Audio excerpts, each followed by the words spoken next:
Hey folks, it's Ardwulf. Welcome to Ardwulf Presents. We're coming to you from Neverwinter, and we are going to show you the Neverdeath Graveyard, which is a zone that you will probably hit around level 25. I have just popped into this zone, obviously from Protector's Enclave. The first thing I'm going to do is, I got a quest that'll take me. I'm going to do my invocation, which is something you should do at least once a day, because it gives you goodies, including XP. How about that? Put me over the top to level 27. That's something you can do once an hour. So I guess let's take a detour and take a look at that. We got a PowerPoint, which not sure how big a deal respecking is going to be in this game. I have a feeling it is going to be something of a big deal.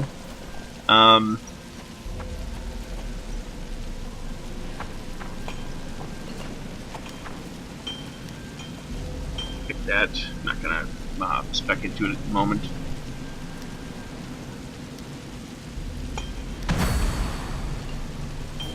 Alright, that takes care of that. Now let's go turn my quest in. And we've got the junk I have to barge. Nope.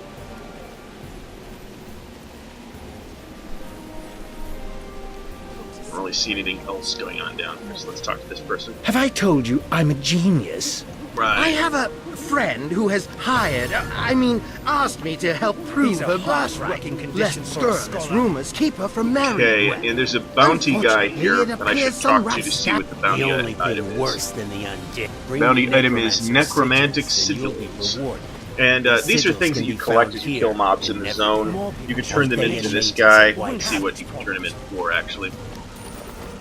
Treasure caches, which are boxes of equipment, and seals of the lion. I haven't actually gotten enough. Well, let's see what happens. This well-informed Harper would turn you on to Foundry content, Foundry and other content. So let's see what our objective is here. The Neverdeath Graveyard, which I think is just go around the corner here, pretty much. I will lay down my life. Kalimvor, watch over you. Thank you for coming. The number of I am Doomguide Volok of the Eternal Order of Kalimvor. It's my mission to see Neverwinter voice acting in this game is not what you'd call phenomenal. Of the undead. In the last few days, Are you seeking the aid of Kalim? I'm so worried if we spot a creature.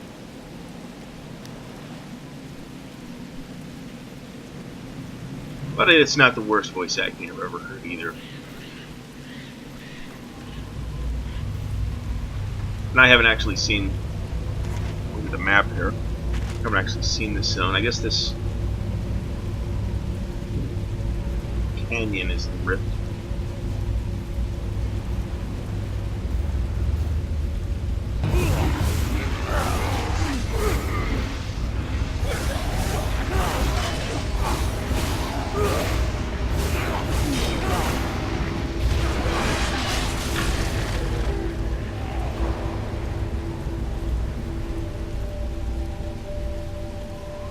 So what's that objective? Go to the rift. So do I need to talk to this person?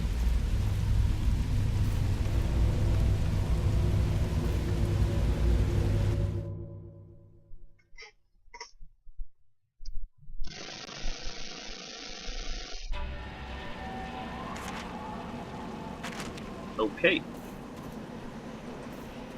So this is actually a dungeon-y type thing.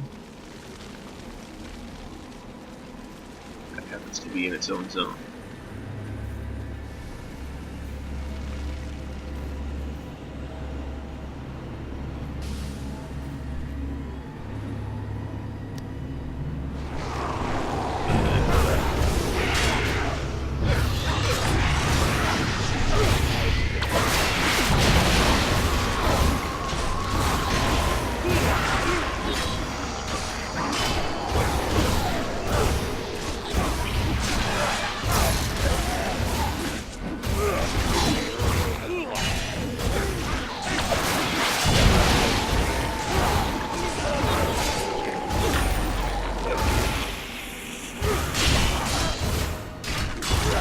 So defeating the undead here is, when there seem to be a lot of them, and they're continually spawning, seems to be the lone objective here.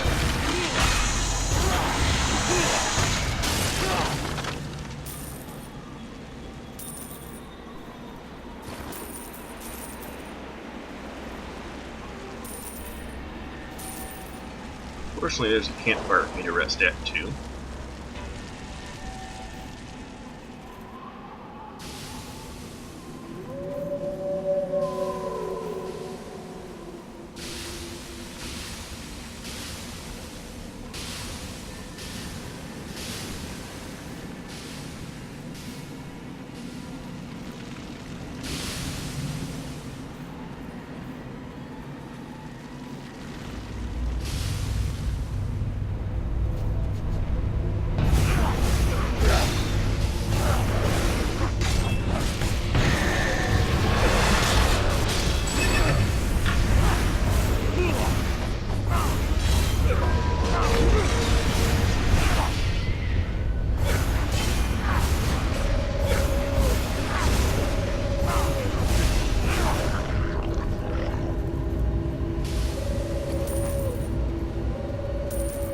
Generally speaking, I'm really not going through a lot of healing potions, but every once in a while there'll be an encounter where I go through a ton of them. See what that objective is.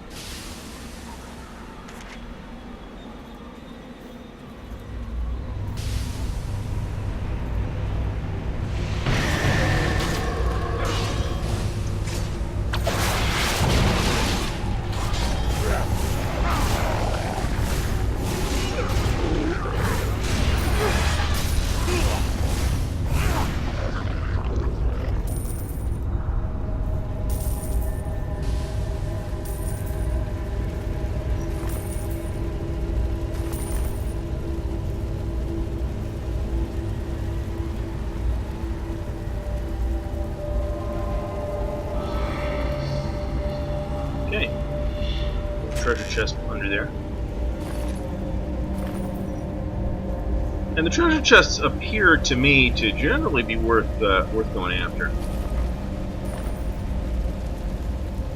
And there's almost always, in addition to the main objectives in any particular dungeony type environment, there also seem to be pretty much always secondary treasure chests and even bosses that there are to find off the beaten path as well.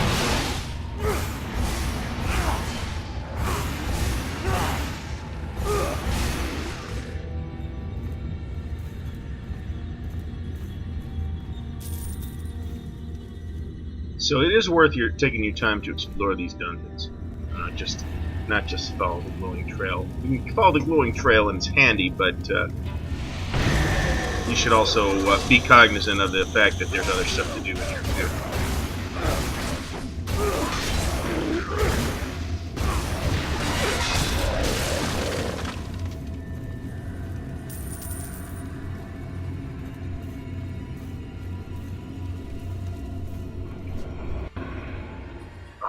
Wizard.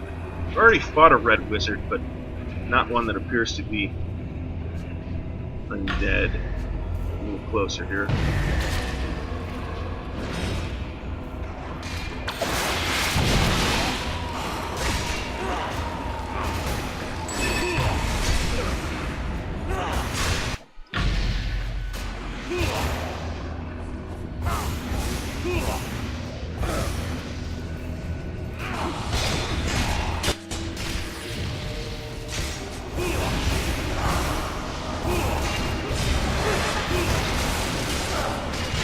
Not super tough, that guy.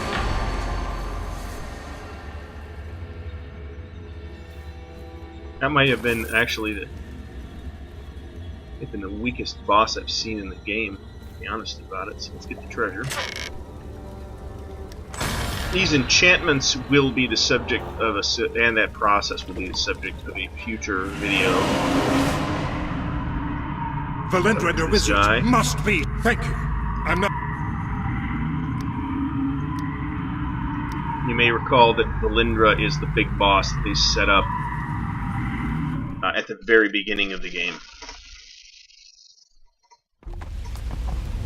Okay, so now we've got to go talk to And we got a crafting assignment to complete, so we'll take care of that. We're just gathering stuff. This is another thing that will be the subject of a future video that is going to be beyond the scope of this one, is the game's quote-unquote crafting. It's called the Professions system, and it is kind of a hybrid, very briefly. It is kind of a hybrid between the way crafting works in Star Wars The Old Republic Kelemvor watch over you. Knows you say. and the way that duty officer stuff works in Star Wars I Online. believe Star Trek the Red Online, sorry. Wizards are purposely drawing. We need to go take a look at this, actually. Probably lore. Yep. Again, also a lot of lore in this game. That's something I've We already must pointed be out more than eternally once. vigilant of Valindra's ally. The clerics of Kelemvor are sworn to care for both the Class, dead what and do we the got here? living. When faced with the undead, we try to use Kelemvor's power to gently return the dead to their eternal Might as slumber. well. I'm also getting to the In point this case, where however, the dead are rising in such numbers. We are I'm hard collecting pressed a to lot hold of our position stuff, here. and my inventory space If is you getting enter tight Barbara's Field, toward the end I of ask these with heavy zones, so I'm heart, gonna you destroy purge any junk undead from you my find, inventory here. so Of we course, do these not enchantments lose our aren't going foothold anywhere. here.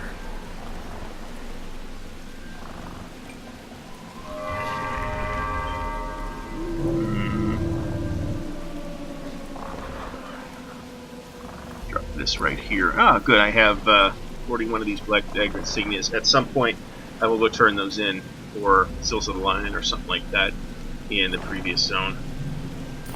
Alright, so let's get rid of this stuff. A rank 3 enchantment's kind of a big deal. I haven't had very many of those yet.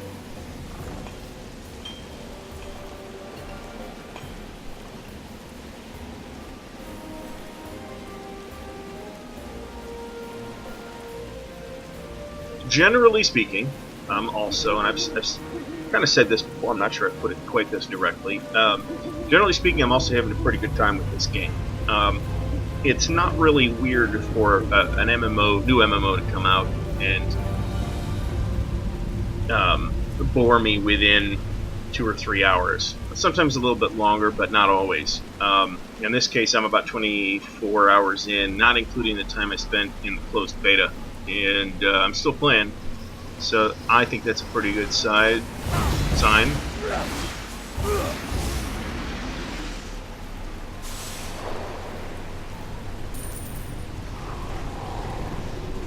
So, what am I trying to do in this particular area? Kill zombies and helps.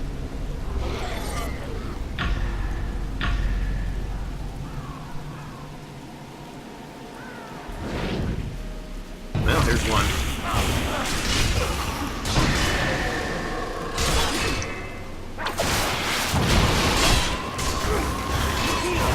When mobs pack themselves that tight, my AoE ability really does cut into them nicely. There we go, here's some guys. Bone Porter.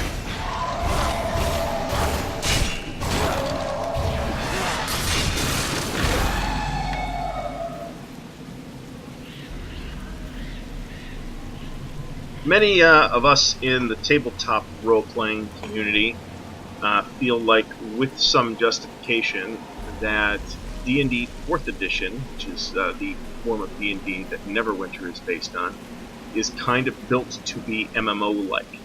And I think there's some truth to that. It also can take a shape very similar to what one would find in tabletop D&D, but that's kind of a conscious choice on the part of the people involved, too.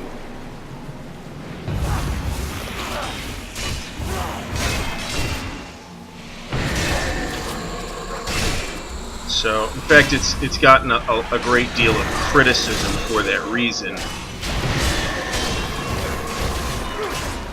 From, D&D people who've been playing D&D for 10, 20, 30 years sometimes, that think 4th Edition wowified D&D.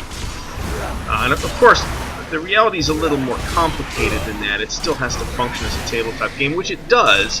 The real problem with it is that it is very different and not really backwards compatible with previous versions of D&D.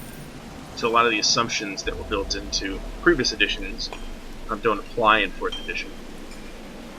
And of course, WoW, through a chain of other games, in particular and most obviously EverQuest, is of course an extremely D&D-like game. It's built almost entirely around the tropes that one finds in D&D, and that aren't especially unique to World of Warcraft. So that is a somewhat shallow complaint. Now, I personally, this is sort of controversial in the tabletop community as to, whether D&D 4th edition is a brilliant thing that makes D&D accessible to people who traditionally haven't liked it, or whether it's a giant, steaming load of ass. But I'm going to take a more nuanced opinion and say that it's actually a neat design in its own right, but it would also have been nice to have it called something other than D&D, because it doesn't really resemble mechanically D&D very much. Other than having, a lot of the same tropes are in there on the surface, but in fact work completely differently. So that is a discussion for probably a different video, and possibly a different channel. In terms of how it has been applied to Neverwinter, I think this particular experiment has been pretty successful so far. Now, I do have some concerns, I gotta tell you, about the potential longevity of Neverwinter. I mean, how well is this going to hold up, a couple of months or 6 months from now, when people have hit the maximum level? Because the amount of dev-scripted combat in this game is not that high. So it's going to be really dependent on how the Foundry matures, and in particular, in how the Foundry matures from a mechanical standpoint, from how well Cryptic supports new Foundry content and adding new assets to the Foundry.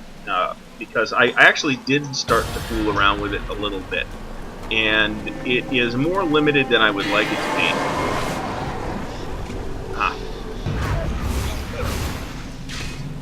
Oh, screw it.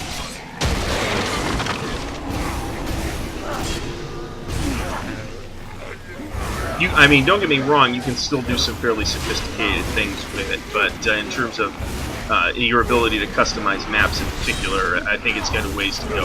And I think that's probably something Cryptic is aware of. I haven't actually heard them talking about it, but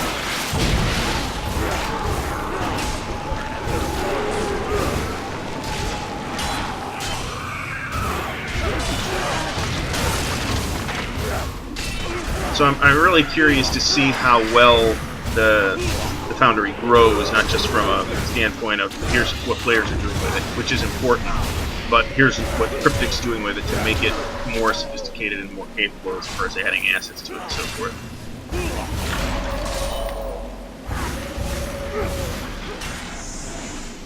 Now, another thing is that a large percentage of the content in this game is repeatable.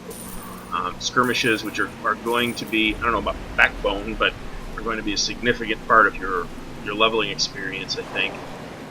Because the bad luck with these kits lately. Fortunately, I've got a decent stack of them. Let's see here.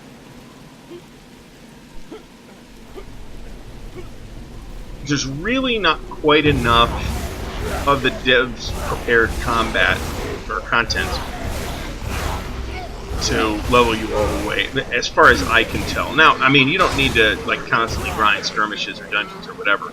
If you do each one once or twice, you really ought to be okay.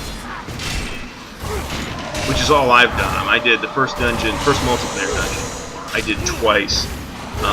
And the second one, which is Cragmire Crypts, I did once, but that's because it's kind of lengthy, and I didn't have time to do it twice before I leveled my way out of its level range. Actually, that's not true. I'm still in its level range, but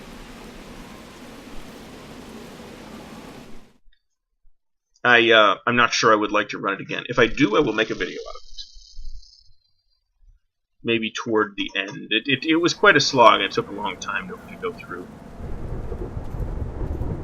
Let's do the first thing.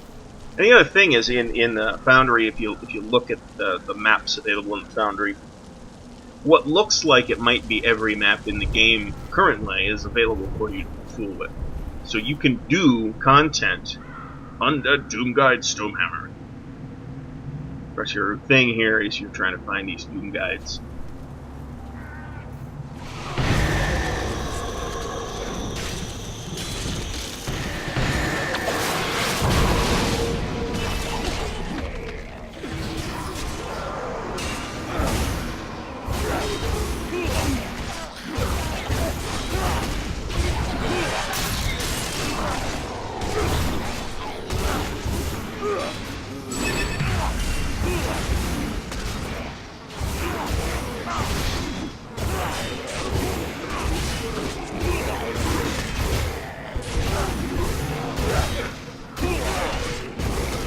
I don't really mind burning the health potions in situations like this.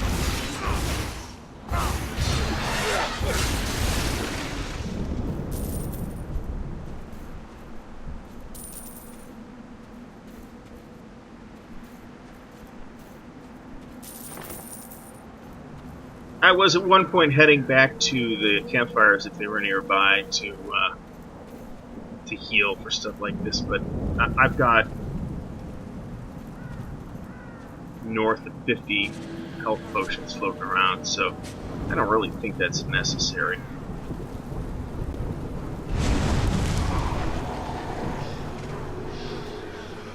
A little surprised. Oh, there it is.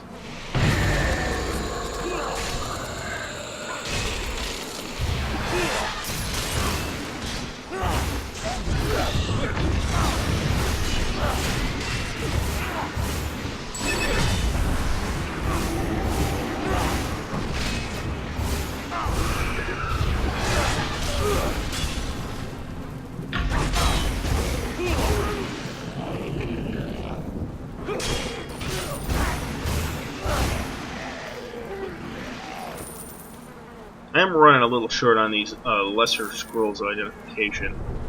I actually had to burn some astral diamonds to get some more. I haven't seen those for sale anywhere else.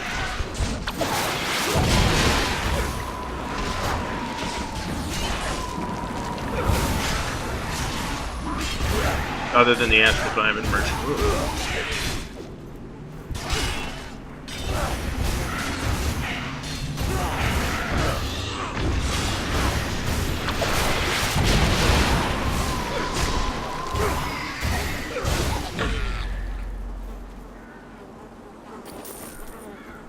But I've got so many healing potions. Although they're starting to be a little less effective than I would like them to be because my hit point total. Let's see if there's anything interesting down there. Not exactly.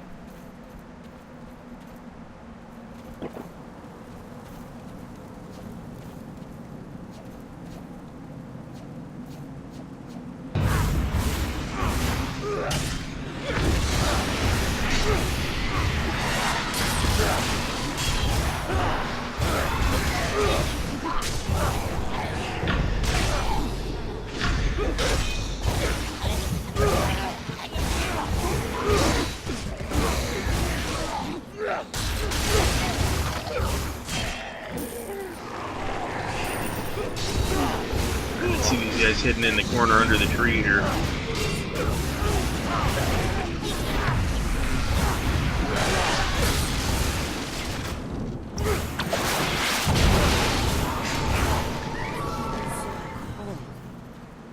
So still.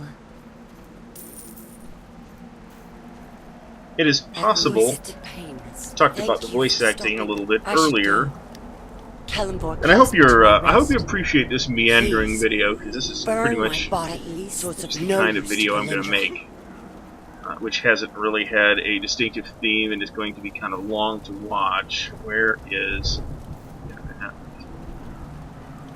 Interact seems a little touchy in this particular. My body, my life, it feels so far away now.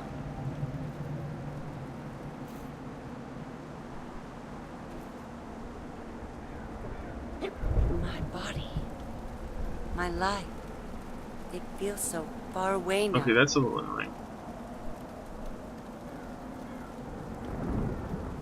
There we go.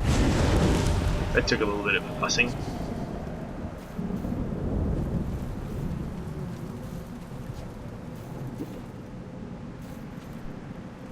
Another thing that I haven't really talked about, although you may have seen it in a different video, is that at level 20 you get a mount. At level 20 you may or may not be able to afford a mount. If you cannot, you get, at level 20 you get there's a quest that gives you a couple of tokens that you can turn in for temporary mounts. You get 3 tokens, and between the 3 of them there should be enough time. There are mounts that are good for a certain number of in-game hours. And although how that quantity of hours is calculated is not quite transparent to me, there should be enough there to get you to level 23 or 24 or whatever that is going to take you to accumulate the amount of money that you need to buy a permanent mount.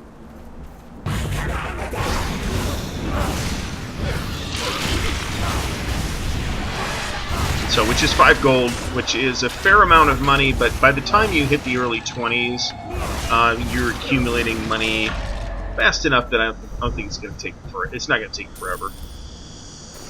I've had a mount for like 3 or 4 levels now, and I'm level 27, as you can see.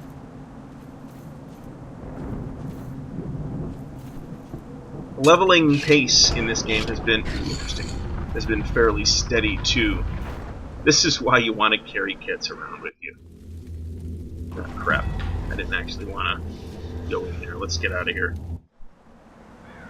I didn't realize this was a dungeon. I was just being stupid. So that's interesting. When you exit, you get ambushed. Or maybe these mobs just respawn.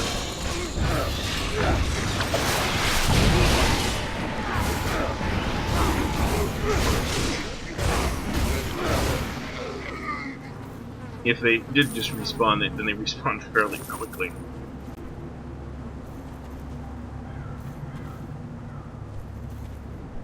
That's what I meant.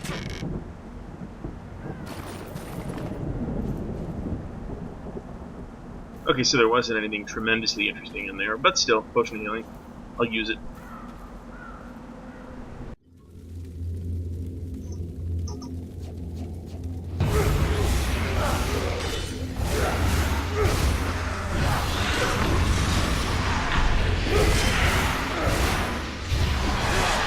There's been a few encounters where I feel like I'm tossing them back like jello shots.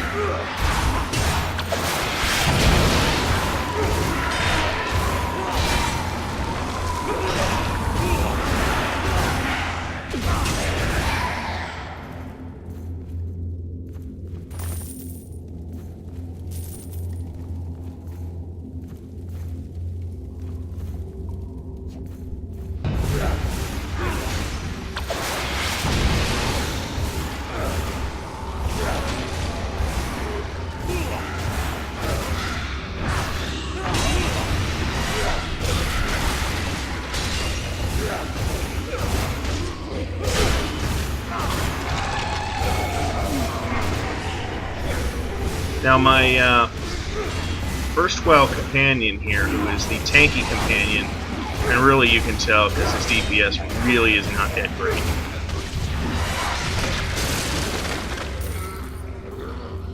But he's for tanking more than he is for DPS. You can also, actually, let's take a look at that real quick. Nope, not quite yet. You can also buy more companions. You can get more companions in the store. You may be able to get them through quests, but I haven't seen any of that yet.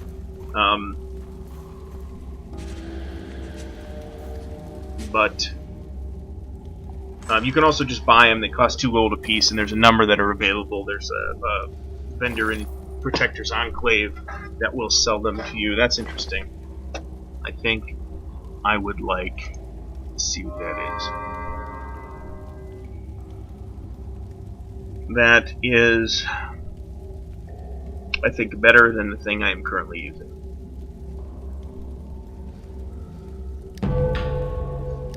I've got a silvery enchantment offensive slot, 65. Unfortunately, that recovery is not really that useful, as far as I can tell. So let's let that sit. I've got more enchantment fodder in the bank. We've got to hide. No. Yes. I don't know. I'm hurt and scared. And ashamed that I allowed my faith in Kalimdor to waver. Have you found any of the others?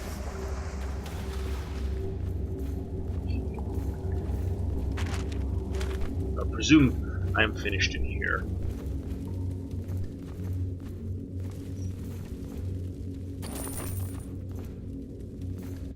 Some of these pieces of green equipment too that you're going to find as you collect, that you're going to collect quite a few of, in fact.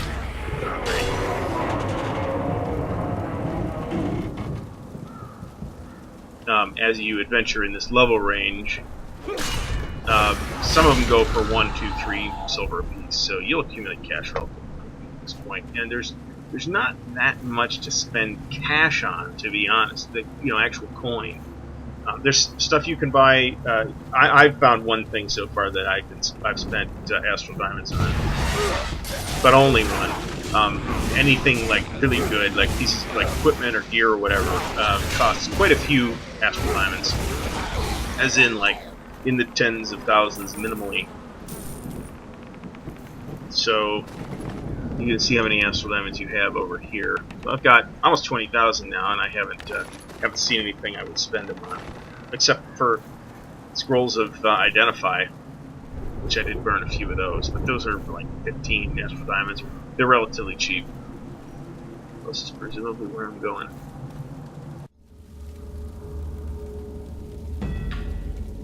I do notice also that the game loads certain assets as you need them. Is there a campfire here somewhere? That's intriguing.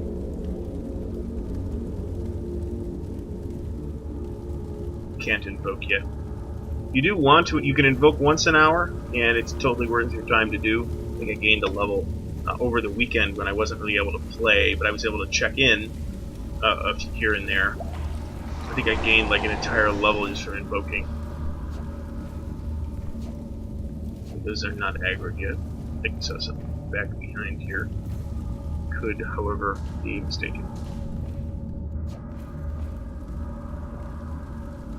Let's check something else while we're at it.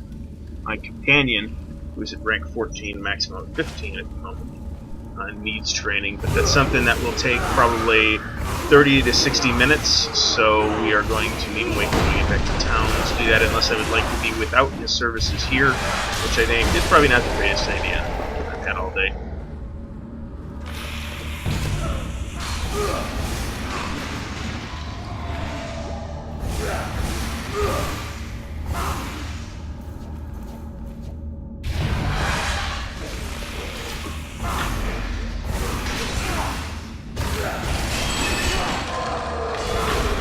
I do like that ability too.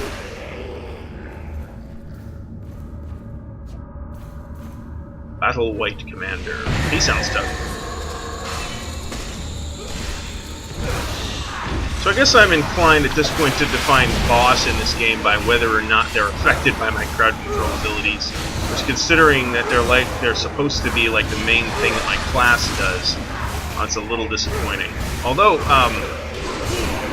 I'm not really noticing that there's much of a DPS deficit with this guy either, so...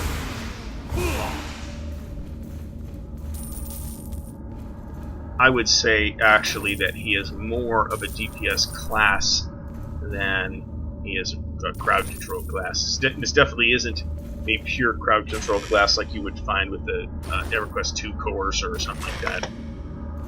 Or Illusionist.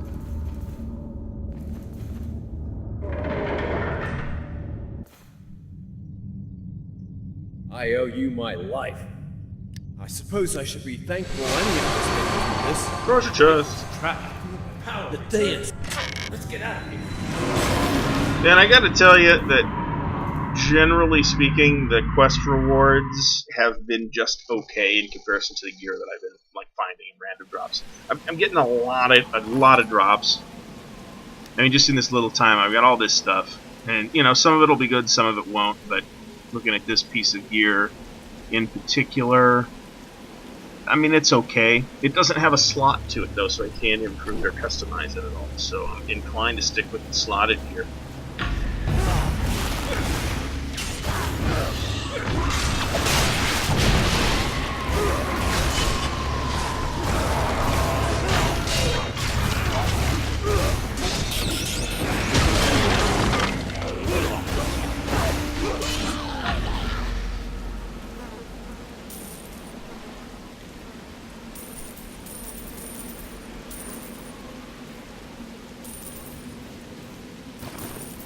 So these enchantments, these rank 1 enchantments, for example, that I keep picking up, are below my level at this point. At this point, I want the level 3s.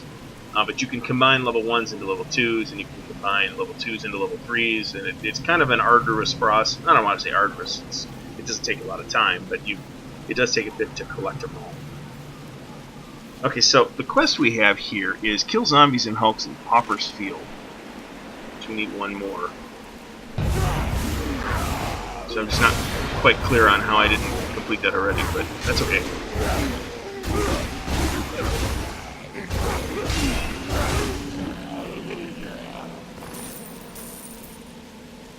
I did find it necessary at this level, by the way, to buy some extra bank slots to hold all these enchantments. Admittedly, you know, I'm not the most efficient in terms of inventory space, but neither am I the least efficient. It won't ever throw anything away. So I did feel like the 16 bank slots that you get for free were not enough even just to hold the number of enchantments I get, plus a couple other things. I haven't bought any keys to unlock chests with. I'm stockpiling chests. I think I have about 15 of them sitting in the bank. And I'll do something with them eventually. Yeah, we're gonna have some undead here.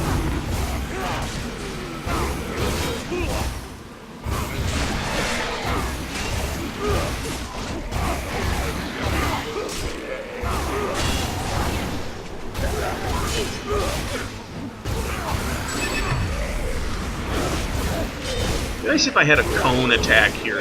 That would be really nice. The only really table clearing AOE I've got is that Ice Storm, which is the daily the first daily that you get. Oh, that's interesting. The Lich's Phylactery. Foolish adventurer.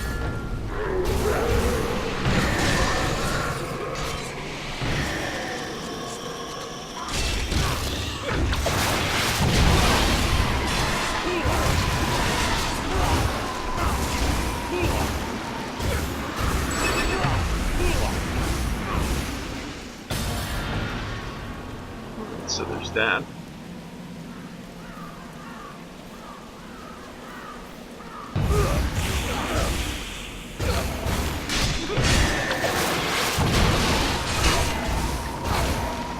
Yeah, don't count on your tank guy to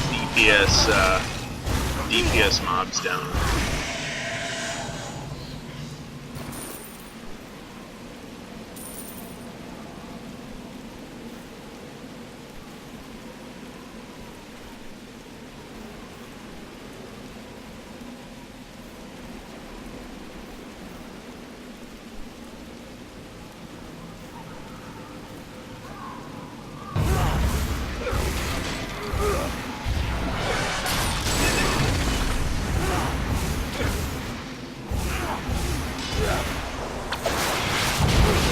On the other hand, he is pretty good at grabbing aggro, so there's that.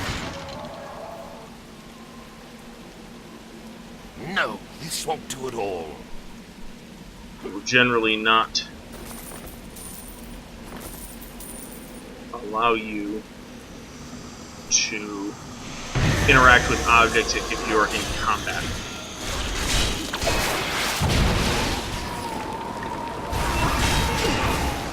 My advantage to be close to the soldier so that the AoE that I have dropped on him can damage these mobs.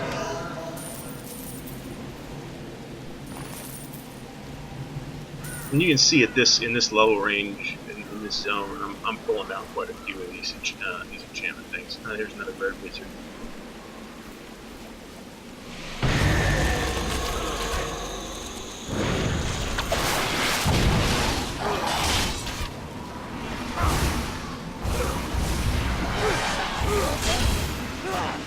Important to take him down because he will keep summoning more guys.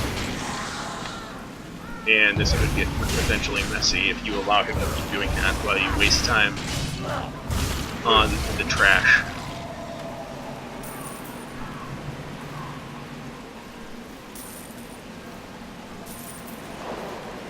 What do we got down here? Another red wizard. We don't have...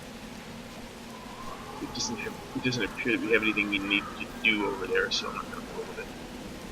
Here's another one anyway, so...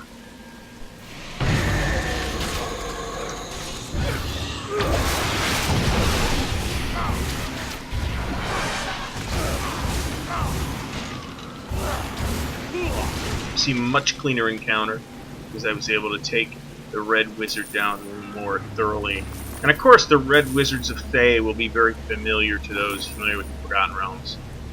I am a little tickled every time I hear something like that, like a piece of NPC dialogue that refers to the Harpers, or I have to fight a red wizard of Thay, or there's plenty of references to Kelemvor, for example, who is one of the deities of the Forgotten Realms.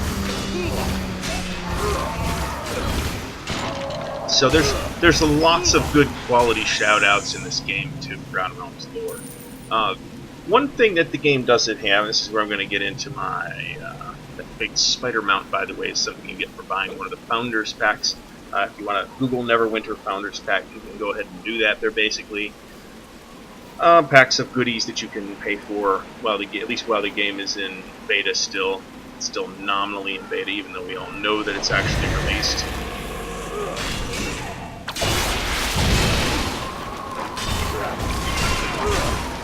So check those out if you want.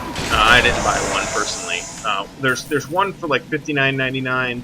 There's one for $19.99, I believe, and there's one for $199.99, which strikes me as an absurd amount of money to spend on a video game. But hey, I'm great, at least in one shot.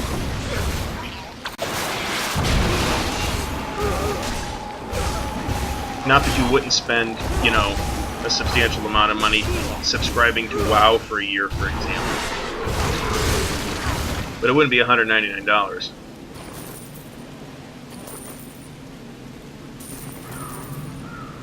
And I hate to compare this to WoW, actually. It is... clearly... Where am I going here exactly? It clearly... Oh, there it is. Clearly, the fingerprints of WoW are on Neverwinter here, but I think the fingerprints of Guild Wars 2 are as well, and Alright, so what do we got to do now? Head back up to... Now's a great time to summon my mount. I'll show you that. And I like the mount. I like the animations for the mount. I'd like a more demon-y looking guy since I'm playing a tiefling character, but that's something I can get at some point. I've got 15 lockboxes sitting in the bank, and I can get them potentially out of that. I'll eventually pick up a 10-pack of keys, I guess, but that's about $12 worth of... Kelemvor watch over you. This blasphemy cannot... By Kelemvor... One important nuance, though, in the Neverwinter and in vigilant. Well done. the cryptic model of MMOs in general, my level 28, is that skeletons to you can bones and relics from Popper's you can get the in-game store currency the lynching tree. by professions special pack. That looks like it might be interesting. There's a let me show you. Astral Diamond Exchange. So you can trade with other players Astral Diamonds for Zen, which is the magical currency. I say magical currency, I'm just being dismissive. So let's see what I got. I got a PowerPoint.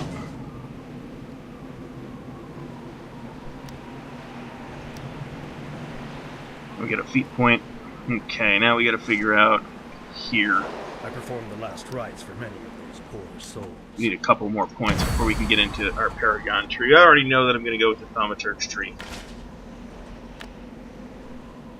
So, in terms of Neverwinter and where it its place is within the sort of genealogy and landscape of MMOs. I don't know that I'm enjoying this game, but I don't know that Cult of the and Dragons I been hiring also think that mercenaries it's to build up their ranks. got They even hired a bunch of my men right out from under my command. a good and Of straightforward course, since those men free-to-play broke their mode. contracts.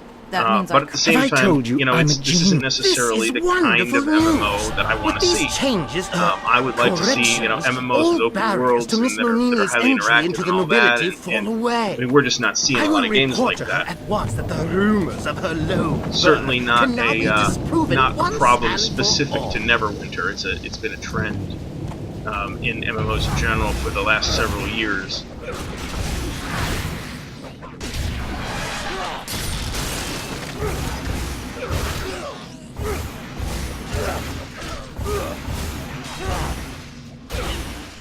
Of these sort of highly scripted, highly instanced MMOs.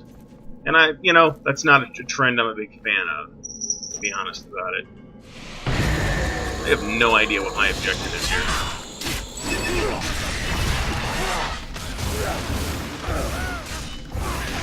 Well, this guy's one of them, so there's that.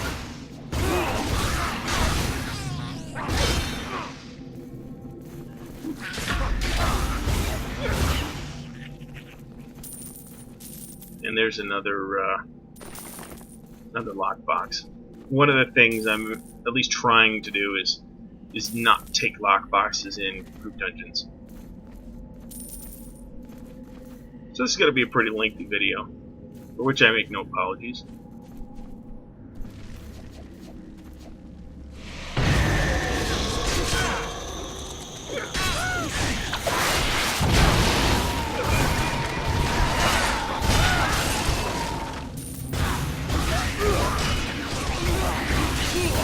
Probably time to start looking into the next level up of healing potion, although I think I need to be level 30 to use them.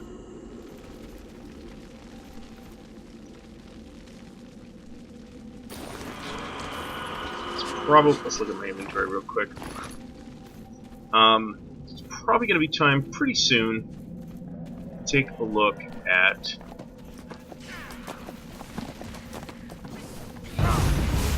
going back to town, at which point I will stop the video until I resume.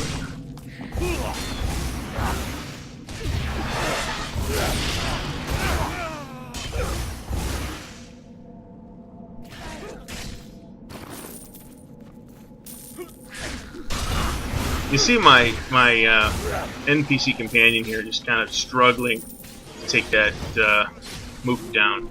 And that's just that's just a trash mob. It's another thing I like about, and I think this is because, or related to the way the same thing works in Champions Online, for example. I like the way encounters are structured in this game, where you're generally not facing a single mob, you're facing multiple mobs. I think that makes the character feel more significant. They're taking on, individual mobs one at a time, which, depending on your class, you were stuck doing in World of Warcraft, for instance. Okay, so we need 2 more of those guys, and then some of these Bone Porter guys. Let's see, we get, looks like a spawn over here. Oh yeah.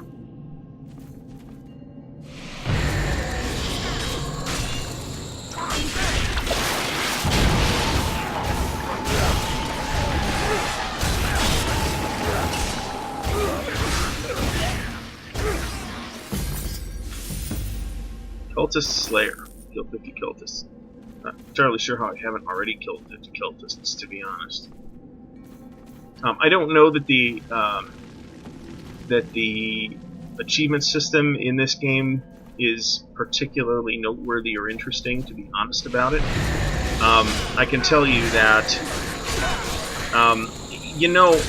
everybody's still kind of working their achievement systems based on the WoW achievement model, where, hey, you get these achievement points and you can't actually do anything with them. I'm not sure why nobody has really thought of that yet. Thought of giving you actual rewards for your achievements. Although Guild Wars 2, I think, gives you XP for your achievements, so that's something.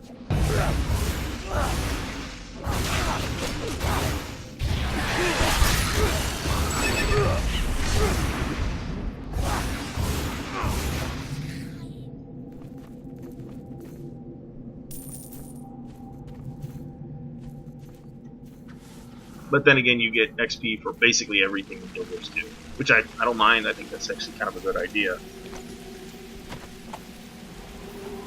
I think that is something that is likely to keep you invested in doing different things in the game. And I wouldn't say that Neverwinter follows that particular methodology very closely. Let's see what we have here. 15 of those necromantic sigils. It's probably not enough to get anything with. Well, let's see what happens. The only thing worse than...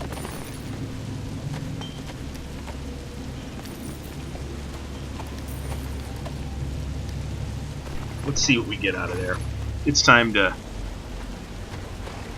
unidentified item that isn't useful for my class. Fantastic. Okay, so let's take a look at what we have. Identify all this stuff that's not identified. You see why I might have been running low on identify scrolls.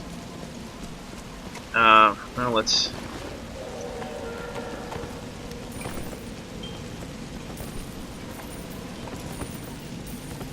immediately dump the stuff that I don't have a use for. Okay, so these gloves are nice, but they don't have a slot, so I'm going to get rid of them.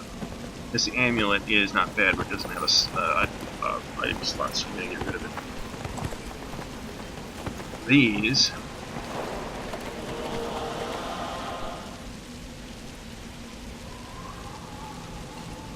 so let's keep that. Let's keep this. That's pretty much the same thing I'm using. All this other stuff basically can go. No, that's nice too. But we're not going to enchant until we get back to the bank. So let us. I'm going to self-crap, and then let's get out of here. Let's look at where we are on the map.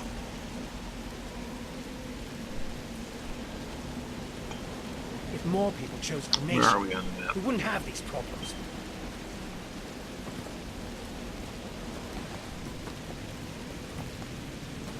So did I actually make it back to the main area? I absolutely did. I think I completely circled around. Anyway, all right. So we're gonna self-crap. We're gonna head back to town, and I will meet back up with you in part 2 of the Neverdeath Graveyard video. So check that out. I will be posted shortly. In the meantime, there is a link to my website at ardwulfslair.wordpress.com in the notes below. Please subscribe to the channel. We have more videos from Neverwinter and other games coming. We also have links to follow me on Twitter, Google+, and Facebook, so do those. And I will see you next time. Thanks for watching.